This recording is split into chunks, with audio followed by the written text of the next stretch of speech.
Collier School has long been a place that embraces the opportunity to help others in need. We've learned that helping others really helps us. After each service learning endeavor, we feel better, and often even better than those we've helped in our commitment to service. Giving back and giving to others has been something that has provided a source of pride, accomplishment, and love to many of our students and staff over the years.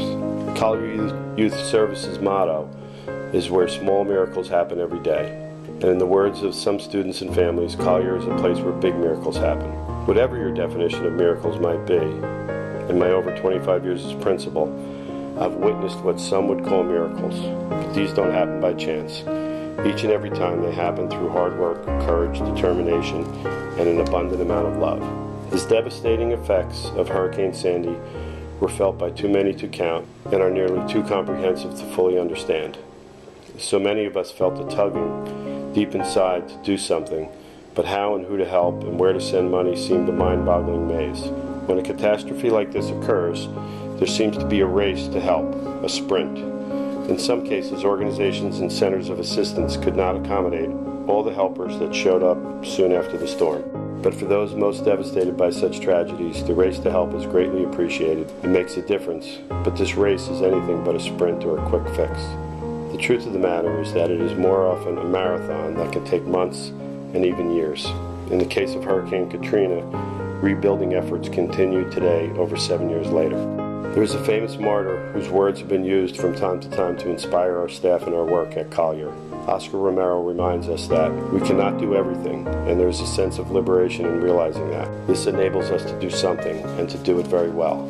What you've seen in this video and photo story are a sampling of our efforts to help one family of one of our own students who has faced more tragedy in her short time on earth than most of us have faced in our lifetimes. The video you're watching is several weeks after the storm and after we've sent groups out to clear and remove debris. What you see here is far better than what we originally found, and our efforts have already made a big difference. Students from our building trades classes were the first on the scene, and we've been able to organize and send out other students in small waves to continue to make progress. But there is so much more to do. We've organized some skilled professionals to provide free services and others who have offered to do the work at cost. We have a hungry student population who wants to help, and so skilled and unskilled labor is not our challenge. Our greatest challenge is financing the supplies and materials to complete this project as quickly as we possibly can. Most of us will be home for Christmas, but this young lady and her family will not be home. But for all of us, the day the heat, hot water, and electricity turns on will be our own version of extreme makeover, or perhaps our own little miracle. In an initial plea for help, Sister Debbie, our executive director here at Collier Youth Services, received over $12,000 that has been dispersed to many families at Collier who were affected by Hurricane Sandy. Now this is our focus, and I can promise you that the young lady and her family is grateful beyond words.